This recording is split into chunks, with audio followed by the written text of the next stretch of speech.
Hello friends, good morning. നമ്മുടെ Kerala TV സീരിയലിലേക്ക് എല്ലാവർക്കും സ്വാഗതം. അങ്ങനെ നമ്മുടെ ബാലനെ ഉപദേശിക്കാനും ബാലനോട് കുറച്ചൊക്കെ ഒന്ന് ഒതുങ്ങാനും പറയാൻ വേണ്ടി വന്നതായിരുന്നു ഗംഗേട്ടൻ.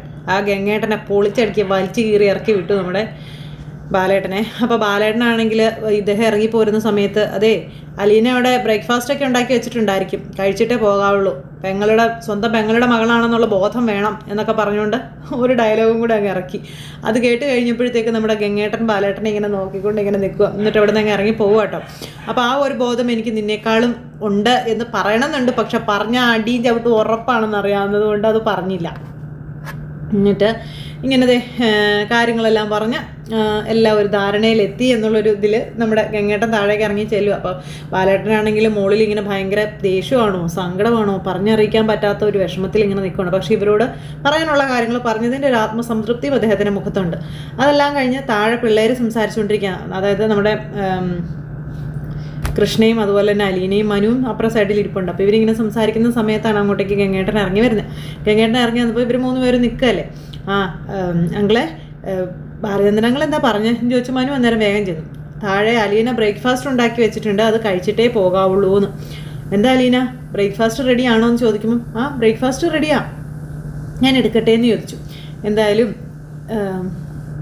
എടുത്തോ, ഞാൻ കഴിച്ചോളാമെന്ന് പറഞ്ഞു. അങ്ങനെ അലീന വേഗം തന്നെ ബ്രേക്ക്ഫാസ്റ്റ് എടുക്കാനായിട്ട് അടുക്കളയിലോട്ട് പോയി. അപ്പോൾ അടുക്കളയിലേക്ക് അലീന ബ്രേക്ക്ഫാസ്റ്റ് എടുക്കാൻ പോയ സമയത്ത് മനു ഗംഗേട്ടനോട് ചോദിക്കുവാണ്, എന്താ ബാലേന്ദ്രൻ അങ്കിൾ പറഞ്ഞേ, അങ്കിളിന് കുറച്ചെങ്കിലും മാറ്റം ഉണ്ടോ എന്ന് ചോദിക്കുമ്പോൾ ഒട്ടും മാറ്റമില്ല എന്ന കാര്യം പറയാം. ബാലനെ നമുക്ക് അങ്ങനെയൊന്നും മാറ്റിയെടുക്കാൻ പറ്റില്ല, ആ മനസ്സ് അതുപോലെ മുറിപ്പെട്ട് പോയതാണെന്നും അതുകൊണ്ട് തന്നെ എങ്ങനെയാണോ ബാലൻ്റെ പ്രതികരണം അതിനനുസരിച്ച് നിൽക്കുക എന്നുള്ളത് മാത്രമേ നമുക്ക് ചെയ്യാൻ പറ്റുള്ളൂ എന്ന് മനുവിനോട് ഗംഗേട്ടൻ പറയാം. അപ്പോൾ അത് കേട്ട് കഴിഞ്ഞപ്പോൾ ഇനിയിപ്പം നമ്മൾ എങ്ങനെയാണ് ഇതിനൊരു പരിഹാരം കാണുക എന്ന് മനു ചോദിച്ചു.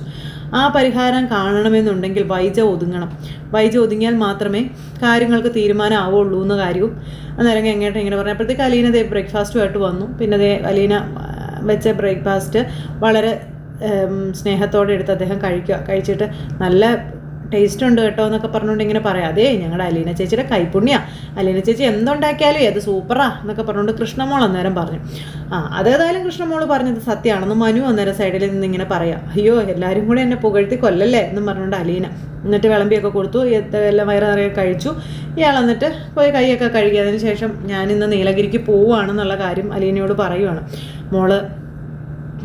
മോളോട് എനിക്കത് പറയാൻ പാടില്ലാത്തെങ്കിലും ഞാൻ പറയുക, മോള് വളരെ സൂക്ഷിക്കണം കേട്ടോ എന്നൊക്കെ പറഞ്ഞുകൊണ്ട് ഇങ്ങനെ അലീനയോട് പറയുകയാണ്. അങ്ങനെ അലീനയോട് ഭയങ്കര സ്നേഹവും കാര്യങ്ങളൊക്കെ, മോൾക്ക് എന്തൊരാവശ്യം ഉണ്ടെങ്കിലും എന്നെ വിളിക്കാം, ഞാൻ മോളുടെ ഏതൊരാവശ്യത്തിനും കൂടെ തന്നെ ഉണ്ടാവും എന്നൊക്കെ പറഞ്ഞു. അപ്പോൾ എനിക്കങ്ങനെ എന്ത് പ്രത്യേകിച്ച് ആവശ്യങ്ങൾ വരാനാങ്കിളെ, എനിക്കിവിടെ എൻ്റേതായ എല്ലാ ആവശ്യങ്ങളും നടന്നു പോകുന്നുണ്ട്, പിന്നെ എനിക്ക് കൂടുതൽ ആവശ്യങ്ങളൊന്നുമില്ല എന്നൊക്കെ പറഞ്ഞുകൊണ്ട് നമ്മുടെ അലീന ഇങ്ങനെ പറയണം.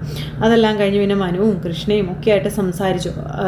അങ്കിള് ആൻറ്റിയെ കണ്ടിട്ടാണോ പോണേ എന്ന് മനു ചോദിക്കുമ്പം അതെ, ഹോസ്പിറ്റൽ വരെ ഒന്ന് പോകണം എന്നും പറഞ്ഞങ്ങനെ പോവാം. അപ്പോൾ അവർ പോകാനായിട്ട് യാത്ര പറഞ്ഞ് അങ്ങ് ഇറങ്ങുന്നു. അപ്പം ഞാൻ കൊണ്ടുപോയി വിടാമെന്ന് പറയുമ്പോൾ വേണ്ട, നീ എന്തായാലും ഇവിടം വരെ വന്നതല്ലേ, ഇവിടെ നിന്നു, ഞാൻ പൊക്കോളാം, എനിക്ക് ഹോസ്പിറ്റലും കൂടെ കയറിയിട്ട് വേണമല്ലോ പോവാൻ എന്നും പറഞ്ഞുകൊണ്ട് അദ്ദേഹം ഇവർക്കൊക്കെ ടാറ്റയും കൊടുത്ത് യാത്രയും പറഞ്ഞു. കൃഷ്ണയോട് യാത്ര പറഞ്ഞു, അതുപോലെ നമ്മുടെ അലീനയോട്. അപ്പോൾ കൃഷ്ണയോട് പറഞ്ഞ് ഏൽപ്പിക്കുകയാണ് അലീന ചേച്ചി മോള് നോക്കിക്കൊള്ളണം, അതുപോലെ ഇവിടെ നടക്കുന്ന പ്രശ്നങ്ങൾ എന്തെങ്കിലും വലുതായിട്ട് വരികയാണെങ്കിൽ എന്നെ വിളിച്ച് അറിയിക്കാനും മടിക്കരുത് തുടങ്ങിയ കാര്യങ്ങളെല്ലാം പറഞ്ഞിട്ട് അദ്ദേഹം അങ്ങ് യാത്ര പറഞ്ഞു. അപ്പോൾ ഇവർ ടാറ്റയൊക്കെ കൊടുത്ത് പറഞ്ഞു വിട്ടു.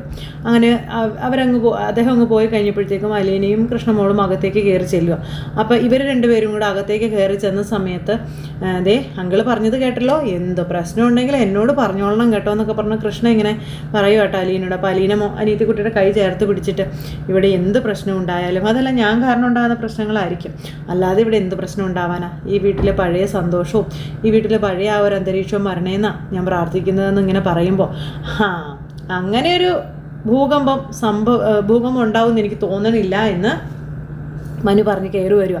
ഇവർ രണ്ടുപേരും മനുവിനെ നോക്കുക. ഇതെന്താ മനുവേട്ട ഇങ്ങനെ പറയുന്നതെന്ന് ചോദിച്ചു. അല്ല, ഈ വീട്ടിലെ പ്രശ്നങ്ങൾ അങ്ങനെയൊന്നും തീരില്ല എന്നാണ് ഞാൻ ഉദ്ദേശിച്ചത്. ഈ വീട്ടിലെ പ്രശ്നങ്ങൾ അങ്ങനെയൊക്കെ തീരണമെന്നുണ്ടെങ്കിൽ ഒരൊറ്റ കാര്യം നടന്നാലേ നടക്കുള്ളൂ എന്ന് പറഞ്ഞു. എന്ത് കാര്യമാണെന്ന് ഇവരിങ്ങനെ ആകാംക്ഷയോടെ ചോദിക്കുക. അപ്പോൾ സത്യങ്ങളെല്ലാം വൈജാൻറ്റി അറിയണം. വൈജാൻറ്റി ഈ സത്യങ്ങൾ അറിഞ്ഞാൽ മാത്രമേ ഈ പ്രശ്നങ്ങൾക്കൊരു സൊല്യൂഷൻ ഉണ്ടാവുള്ളൂ. ഇപ്പം ഞാൻ ആലോചിക്കുന്നത് വൈജാൻറ്റി എങ്ങനെ ഈ സത്യങ്ങളൊക്കെ അറിയിക്കാൻ കഴിയും എന്നുള്ളതാണ്. എങ്ങനെയാണ് അവരെ ഞാനിതൊക്കെ അറിയിക്കേണ്ടത് എന്നുള്ളതാണ് എന്നൊക്കെ പറയുമ്പം അതൊന്നും അറിയിക്കേണ്ട കാര്യമില്ല എന്ന് അലീന അന്നേരം പറഞ്ഞു. ഇനിയിപ്പോൾ മനുവേട്ടനായിട്ട് അത് മേഡം അറിഞ്ഞാലും ഒരിക്കലും മേഡം അത് അംഗീകരിച്ച് തരില്ല. മാത്രമല്ല മേഡം അടുത്ത ഭൂകമ്പം ഉണ്ടാക്കും. വെറുതെ പ്രശ്നങ്ങൾ ഉണ്ടാവണ്ട. ഇപ്പോൾ മേഡം വരുന്നത് വരെ ഏകദേശമൊക്കെ കാര്യങ്ങളിങ്ങനെ സമാധാനപരമായിട്ടല്ലേ പോകുന്നത്, അതങ്ങനെ തന്നെ നിൽക്കട്ടെ എന്നൊക്കെ ഉള്ള രീതിയിൽ ഇങ്ങനെ സംസാരിച്ചു. അപ്പോൾ ഇവർ തമ്മിൽ ഈ ഒരു കാര്യമെല്ലാം ചർച്ച ചെയ്തുകൊണ്ടിരിക്കുന്ന സമയത്ത് ഞാൻ ഇവിടെ വന്നിട്ട് അവരെ പറ്റിച്ചു എന്ന് അവർക്കൊരു തോന്നലുണ്ടാവില്ലേ എന്ന് അലീന ചോദിക്കാം. ഓ, അപ്പോൾ അമ്മയെ പറ്റിച്ചു എന്ന് അമ്മയ്ക്ക് സങ്കടം ഉണ്ടാകും എന്നുള്ളതാണ് നിൻ്റെ വിഷമം. വേറെ ആരെയും പറ്റിച്ചതിനൊരു കുഴപ്പമില്ല എന്ന് മനു ചോദിക്കുമ്പം ഞാൻ വേറെ ആരെയും മനുവേട്ടാ പറ്റിച്ചതെന്ന് അലീന ചോദിക്കാം. ആരെ പറ്റിച്ചതെന്നോ? നീ വന്ന അന്ന് മുതൽ എന്നെ പറ്റിച്ചുകൊണ്ടിരിക്കുകയല്ലേ. നിന്നെ ഞാൻ അവിടെ ആ വീട്ടിൽ നിൻ്റെ ഓർഫനേജിൽ വെച്ച് കണ്ട അന്ന് മുതൽ നീ എന്നെ പറ്റിച്ചുകൊണ്ടിരിക്കുകയല്ലേ. മനുവേട്ടൻ എന്താ ഇങ്ങനെയൊക്കെ പറയുന്നതെന്ന് അലീന ചോദിച്ചു. സത്യമല്ലേ ഞാൻ പറഞ്ഞ, നീ ആരാണെന്നോ എന്താണെന്നോ ഒന്നും നീ എന്നോട് പറഞ്ഞില്ലല്ലോ. നീ വേറെ ഒരു വേലക്കാരിയാണെന്ന് മാത്രമല്ല നീ എന്നോട് പറഞ്ഞുള്ളൂ എന്നൊക്കെ ചോദിക്കുമ്പോൾ അന്ന് ഞാൻ എന്തെന്നാ മനുവേട്ടനോട് പറയേണ്ടിയിരുന്നത് എന്ന് അലീന ചോദിക്കുക. ഞാൻ ആരാണെന്ന് ആരറിയണമെന്ന് ഞാൻ ആഗ്രഹിച്ചോ അവരത് അറിഞ്ഞതുമില്ല. ആരൊക്കെ അറിയരുതെന്ന് ഞാൻ ആഗ്രഹിച്ചോ അവരെല്ലാവരും അറിയുകയും ചെയ്തു. അപ്പോഴും അറിയേണ്ട ആൾക്ക് ഞാൻ ശത്രു തന്നെയല്ലേ മനുവേട്ടാന്ന് ചോദിച്ചു. ഞാൻ ഒരിക്കലും ആരുടെ ജീവിതത്തിലേക്കും ഒരു നാശവും വിതയ്ക്കാൻ വേണ്ടി വന്നതല്ല. എനിക്ക് ഞാൻ പോലും അറിയാതെ ഇങ്ങോട്ടേക്ക് വന്നത്. പ്രജിത്താമ്മ പറഞ്ഞില്ലായിരുന്നെങ്കിൽ ഞാനിതൊന്നും അറിയുമായിരുന്നില്ല. മേഡത്തിനെ പറ്റിയോ അല്ലെങ്കിൽ ഈ കുടുംബത്തിനെ പറ്റിയോ എൻ്റെ കൂടപ്പുറപ്പുകളെയും അമ്മയെയും അതുപോലെ അച്ഛനെയും ഒക്കെ കാണാനുള്ള കൊതി കൊണ്ടാണ് ഞാൻ വന്നത്. ഞാൻ ആർക്കും ഒരു ഭാരമാകാൻ വേണ്ടി വന്നതല്ല എന്നൊക്കെ പറഞ്ഞുകൊണ്ട് അലീന ഇങ്ങനെ മനുവിനോട് പറയാം. അപ്പം മനുവിന് അത് ഭയങ്കര വിഷമമായി. അലീന, നീ എന്നതൊക്കെ ഈ പറയുന്നേ? ഞാൻ പറഞ്ഞു നീ അപ്പോഴത്തേക്കും സീരിയസ് ആയിട്ട് എടുത്തോ എന്നൊക്കെ മനു എന്നിട്ട് അലീനയോട് ഇങ്ങനെ ചോദിച്ചു. അപ്പോൾ ദേ എൻ്റെ അലീന ചേച്ചി എങ്ങനെ വിഷമിപ്പിച്ചാലുണ്ടല്ലോ മനുവേട്ടാ എന്ന് പറഞ്ഞുകൊണ്ട് ഇങ്ങനെ നമ്മുടെ കൃഷ്ണക്കൊച്ച നേരത്തേനും പറയാം. അത് കേട്ടപ്പം ഞാൻ എങ്ങനെ വിഷമിപ്പിക്കുന്നില്ലേ എന്ന് പറഞ്ഞുകൊണ്ട് ഇങ്ങനെ. അപ്പോൾ ഇത്രയും നാളും എനിക്ക് ആരും ഇല്ലായിരുന്നു എന്നുള്ളൊരു ഫീലായിരുന്നു. പക്ഷെ ഇപ്പോൾ അങ്ങനെയല്ല. നമുക്ക് എല്ലാം മനസ്സ് തുറന്ന് പറയാനും നമ്മളെ മനസ്സറിഞ്ഞ് സ്നേഹിക്കുന്നവരും കൂടെ ഉണ്ടെങ്കിൽ, അല്ലെങ്കിൽ അങ്ങനെ ഒരാളുണ്ടെങ്കിൽ നമ്മുടെ ജീവിതത്തിൽ ഏറ്റവും വലിയ ഭാഗ്യം അതായിട്ടാണ് മനുവേട്ടാ ഞാനിപ്പോൾ കാണുന്നതെന്ന് പറയുമ്പോൾ ആണോ സത്യമാണോ എന്ന് ചോദിച്ചു മനു. അപ്പോൾ അലീന ഇങ്ങനെ സത്യമാണെന്ന് പറഞ്ഞു മനുവിനെ ഇങ്ങനെ നോക്കുക. എന്ന് പറഞ്ഞുകൊണ്ട് കൃഷ്ണമോളൊരു മോളിലും കൂടെ അങ്ങ് പാസ്സാക്കി. അങ്ങനെ രണ്ടുപേരും കുറച്ച് നേരം കണ്ണിൽ ഇങ്ങനെ നോക്കി നിൽക്കും. അപ്പോഴത്തേക്കും നമ്മുടെ ബാലൻ അങ്ങോട്ടേക്ക് ഇറങ്ങി വന്നു. ബാലൻ ഇറങ്ങി വന്നിട്ട് ഞാൻ ഇപ്പോൾ വരാമെന്നും പറഞ്ഞ് പോവുക കേട്ടോ. അച്ഛനത് എങ്ങോട്ടാ? അച്ഛനൊന്നും കഴിച്ചില്ലല്ലോ എന്ന് പറയുമ്പോൾ അലീന പറയുമ്പോൾ അതൊക്കെ ഞാൻ കഴിച്ചോളാം, നീ മനു കഴിച്ചോ എന്ന് ചോദിച്ചു. ഇല്ല. എന്നാ അലീന മനുവിന് കഴിക്കാൻ കൊടുക്കുക. ഗംഗേട്ടൻ പോയല്ലോ അല്ലേ? പോയി. കഴിച്ചിട്ടാണോ പോയത്? എന്ന് പറഞ്ഞുകൊണ്ട് ഇവരിങ്ങനെ നിൽക്കുക. അപ്പോഴത്തേക്കും ബാലനും യാത്ര പറഞ്ഞ് അങ്ങ് പോയി. ബാലൻ നേരെ പോയത് വേറെ എവിടേക്കല്ല, ഹോസ്പിറ്റലിലേക്കാണ്. അപ്പോൾ ഇവർ മൂന്ന് പേരും കൂടി ഇങ്ങനെ അമ്മ വരുന്നതിനെ പറ്റി ഇനി എന്താണ് അടുത്ത പ്ലാൻ തുടങ്ങിയ കാര്യങ്ങളൊക്കെ ചർച്ച ചെയ്തുകൊണ്ടിരിക്കുക കേട്ടോ. അപ്പോൾ ബാലൻ നേരെ ഹോസ്പിറ്റലിലേക്ക് എത്തുന്നു. അവിടെ ചെന്നപ്പോൾ കാണുന്നത് നമ്മുടെ ഗംഗേട്ടനാണെങ്കിൽ അവിടെ ചെന്ന് വൈജയെ കണ്ടിട്ട് ഡോക്ടറെ കണ്ടു. എല്ലാ കാര്യങ്ങളും സംസാരിച്ച് എല്ലാം ക്ലിയർ ചെയ്തു. ഇപ്പോഴത്തെ സിറ്റുവേഷനും കാര്യങ്ങളെല്ലാം മനസ്സിലാക്കി. അതിനുശേഷം പെങ്ങളെ കാണാനായിട്ട് അകത്തേക്ക് കയറിച്ചില്ല. പെങ്ങളെ കാണാൻ അകത്തേക്ക് കയറി ചെന്നപ്പോൾ പെങ്ങളെ ഏട്ടനെ കണ്ടതും ആ ഒറ്റ കണ്ണും ഇങ്ങനെ തുറച്ച് അങ്ങോട്ടും ഇങ്ങോട്ടും നോക്കിക്കൊണ്ട് ഇങ്ങനെ കിടക്കുവാണ്. പെങ്ങളോട് ഞാൻ പോവുകയാണെന്നും ഇനി എന്തെങ്കിലും ആവശ്യം ഉണ്ടെങ്കിൽ ഞാൻ വരാമെന്നൊക്കെ ഇങ്ങനെ പറയുന്നു. അപ്പോൾ ഈ ഉണ്ടക്കണ്ണും വീഴ്ചിങ്ങനെ നോക്കിക്കൊണ്ട് ഇങ്ങനെ നിൽക്കും. അപ്പോൾ അതൊക്കെ എന്തൊക്കെയോ ഇങ്ങനെ സംസാരിക്കാനൊക്കെ ഉള്ളൊരു സാഹചര്യമൊക്കെ ഇപ്പോൾ ഉണ്ട്, കുഴപ്പമൊന്നുമില്ല.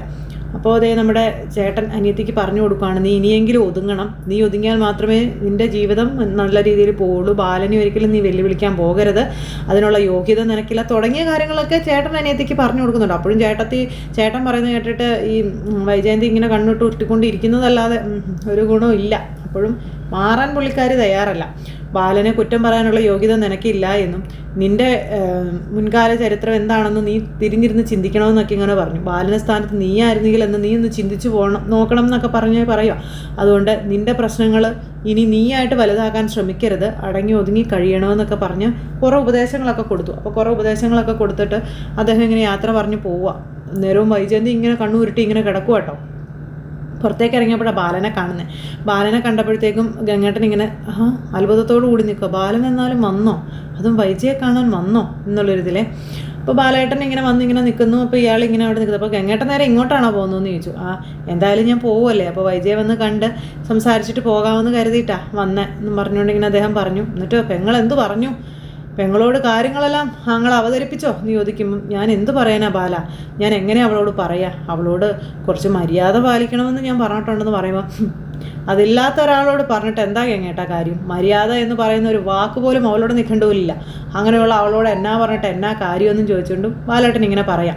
എന്തായാലും ചെയ്യാനുള്ള കാര്യങ്ങളെല്ലാം ഗംഗേട്ടൻ ചെയ്യുന്നുണ്ടല്ലോ, ചെയ്തും വെക്കുന്നുണ്ടല്ലോ, അത്രയും നല്ലതെന്നൊക്കെ പറഞ്ഞു. അപ്പം താനിപ്പോൾ വൈജയോട് വന്നത്, താൻ വൈജയോടുള്ള ആ ഒരു ദേഷ്യം അതെല്ലാം അപ്പം മറക്കാൻ തയ്യാറാണല്ലേ എന്ന് ചോദിക്കുമ്പോൾ അതെ, ആശുപത്രിയിൽ കിടക്കുന്നവൾക്ക് വേറെ ആരും തിരിഞ്ഞു നോക്കാനില്ലെന്ന് എനിക്ക് നന്നായിട്ട് അറിയാം. അതുകൊണ്ട് തന്നെ ആ അകത്ത് കിടക്കുന്ന സ്ത്രീയുടെ ബില്ലും, അതായത് ഹോസ്പിറ്റൽ ചെലവും ഹോസ്പിറ്റലിലെ ബില്ലും മറ്റു കാര്യങ്ങളൊക്കെ നോക്കണമെന്ന് എനിക്കറിയാം. അത് നോക്കാൻ വേണ്ടി ഞാൻ വന്നതാണ്. അല്ലാതെ അകത്ത് കിടക്കുന്ന ഗംഗേട്ടൻ്റെ പെങ്ങളെന്ന് പറയുന്ന സ്ത്രീയോടുള്ള പ്രേമം കൊണ്ട് ഓടി വന്നതൊന്നുമല്ല. ഹോസ്പിറ്റലിലെ കാര്യങ്ങൾ ഞാൻ നോക്കും. അവർക്ക് 2 കാലിൽ നിൽക്കാൻ എന്നെ തല്ലണ്ടേ, അതിന് 2 കാലിൽ നിവർന്ന് നിൽക്കണ്ടേ, അതുവരെയുള്ള കാര്യങ്ങൾ ഞാൻ ചെയ്തു കൊടുക്കും. അതിനു വേണ്ടിയാണ് ഞാൻ വന്നത്.